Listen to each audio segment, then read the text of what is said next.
Last year, WNBA players were doing everything in their power to get rid of Caitlin Clark. These minimum wage earners, they did not want to be rescued by the Great White Hope. This year, WNBA players have gotten exactly what they wanted. Caitlin Clark has essentially missed the entire season, and the WNBA has suffered the consequence. What Caitlin Clark finally said after a heated altercation with Sue Bird has the entire WNBA in a frenzy. But it feels like Steph, and I have always done it. I think that's even been something like me and Steph have like always talk about when we go and watch film, and even like that New York game where like I played really, really well. Obviously scored a lot of points. I think I had 9 assists or 10 assists that game. It's just this last game this year. I started the fourth quarter off with like 3 turnovers in a row or 2 turnovers in a row. And Steph yanked me and she was like, this is like a learning moment. Like you got to be able to like, yes, like maybe it could have been there. Like maybe you could have thrown a little bit better of a pass. Maybe they could have caught it. But like, do we need that in this moment? Like, no. Right. And then she subbed me back in. And there was a play where I kind of got a steal and like we're going in transition and Kelsey Mitchell just like takes off down the middle of the floor. And so there's like 2 people kind of by her. And I literally like go to grab the ball and then I like just dribble out. And I like literally just start smiling so big. And I look at Steph and I like told her after the game. That better be on film. Yeah, I'm like, you don't understand how hard it was for me to not. This is a candid and censored look at the difficulties she has been dealing with behind the scenes. There is more to Clark's story than just his recovery. It also covers his criticism of the league and his agonizing setbacks. It's about the battle to protect the biggest star in the game, strength, and pressure. It was anticipated that Caitlin Clark would become a superstar in her first season. Instead, it became a stop-and-go slog that tested her physical, mental, and emotional boundaries. I know you want to be out there. Definitely been hard. Yeah.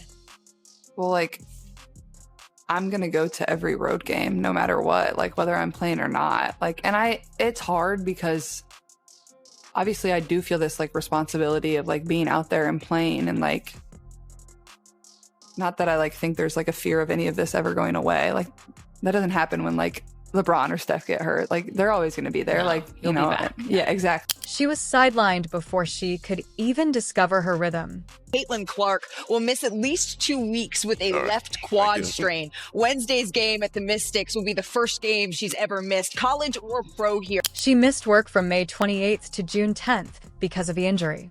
Before her WNBA career really began, she had already participated in 5 games.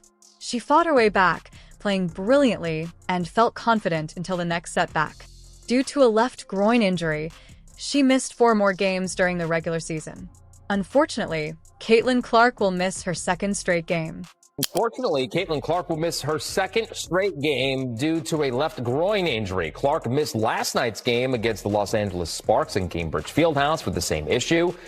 There's no official word on the severity of the injury, but the team said that they would be taking it day to day. This will be the 7th game Clark has been sidelined for this. Furthermore, the Commissioner Cup final is scheduled for June 26th to July 5th. Just when she thought the worst was over, disaster struck again.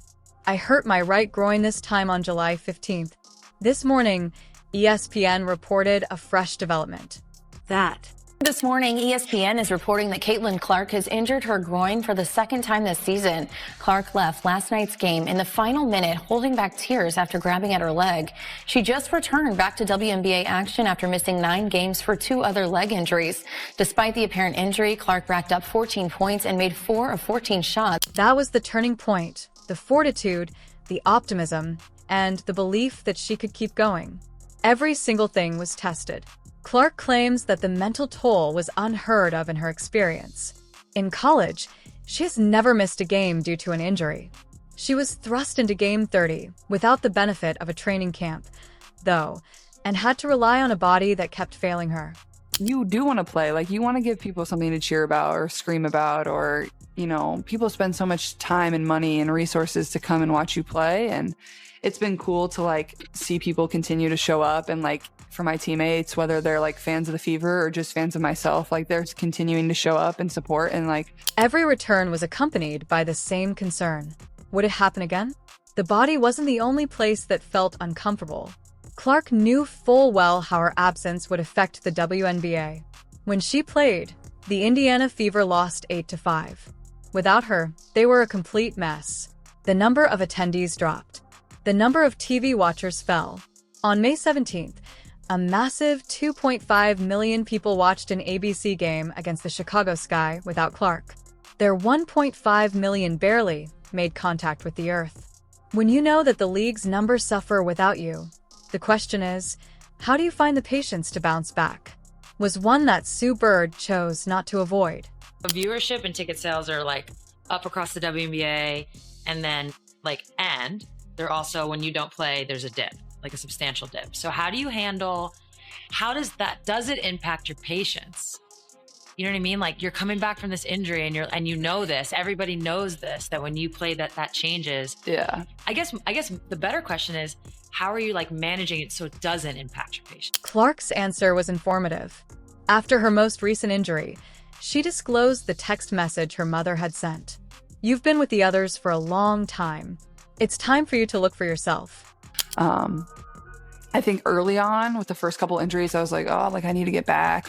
But I think my mom texted me after this last injury, and they know how hard it's been on me. But my mom was like, you've taken so much time for everybody else. You have to take time for yourself now. So just trying to do that the best I can too. It was a turning point.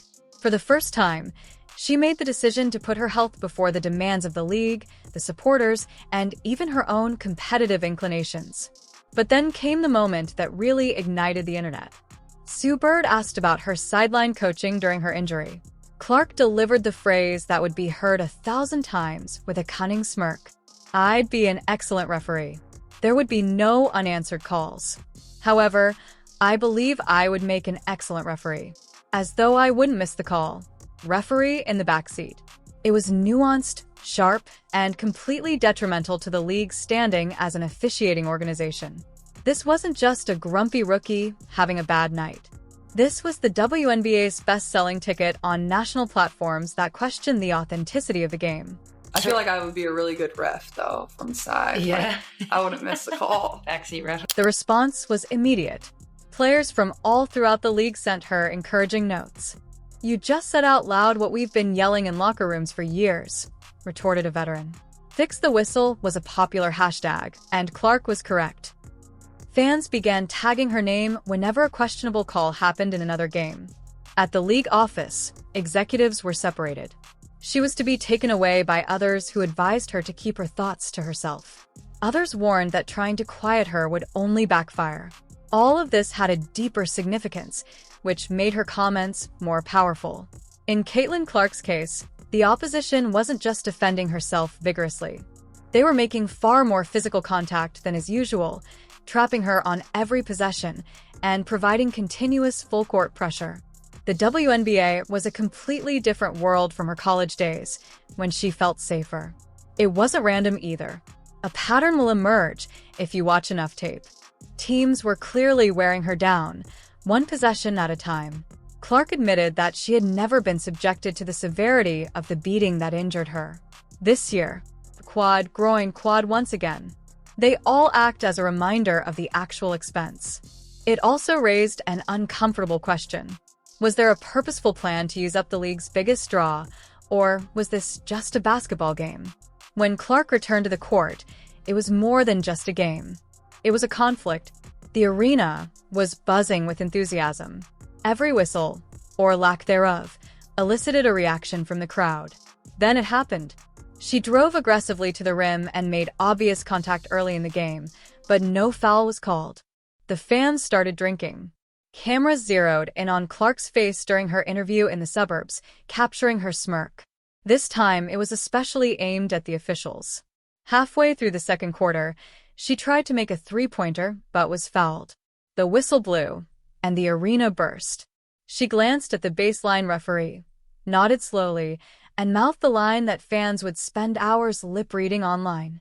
The Fever won the game because she just missed a triple-double at the conclusion of the night.